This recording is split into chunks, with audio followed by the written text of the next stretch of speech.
അഗ്രിപ്പാരാജാവേ, ഇന്ന് അങ്ങയുടെ മുമ്പാകെ നിൽക്കാനും എന്റെ വാദം ഉന്നയിക്കാനും കഴിഞ്ഞതിൽ ഞാൻ ഭാഗ്യവാൻ എന്നു കരുതുന്നു. എന്റെ ചെറുപ്പം മുതൽ യെരൂശലേമിലെ എന്റെ സ്വന്തം ജനത്തിനിടയിൽ ഒരു പരീശനായി ജീവിച്ചു. എന്നിട്ടും നസറായനായ യേശുവിന്റെ നാമത്തെ എതിർക്കണമെന്ന് ഞാൻ ഒരിക്കൽ കരുതി. ഞാൻ അവന്റെ അനുയായികളെ വേട്ടയാടി അവരെ തടവിലാക്കി. എന്നാൽ ഒരു ദിവസം മുഖ്യപുരോഹിതന്മാരുടെ അധികാരത്തോടെ ദമാസ്കസിലേക്കുള്ള യാത്രയിൽ ഉച്ചയ്ക്ക് സൂര്യനേക്കാൾ പ്രകാശമുള്ള ഒരു വെളിച്ചം എന്നെയും എന്നോടൊപ്പം യാത്ര ചെയ്തവരെയും ചുറ്റി പ്രകാശിച്ചു. ഞങ്ങൾ നിലത്തു വീണു. ഒരു ശബ്ദം എന്നോട് സംസാരിക്കുന്നത് ഞാൻ കേട്ടു. ശൗലേ, ശൗലേ, നീ എന്നെ ഉപദ്രവിക്കുന്നത് എന്തുകൊണ്ട്?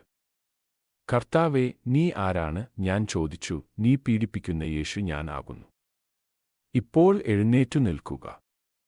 നീ കണ്ടതിനും ഞാൻ നിനക്കു കാണിച്ചു തരുന്നതിനും നിന്നെ എന്റെ ദാസനും സാക്ഷിയുമായി നിയമിക്കാൻ ഞാൻ നിനക്കു പ്രത്യക്ഷപ്പെട്ടു.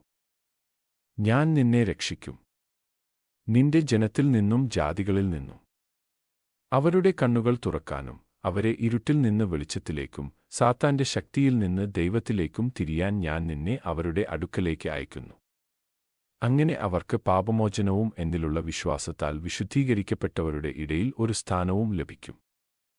ഞാൻ പൗലോസായി, ജീവനുള്ള ക്രിസ്തുവിന്റെ ദാസനായി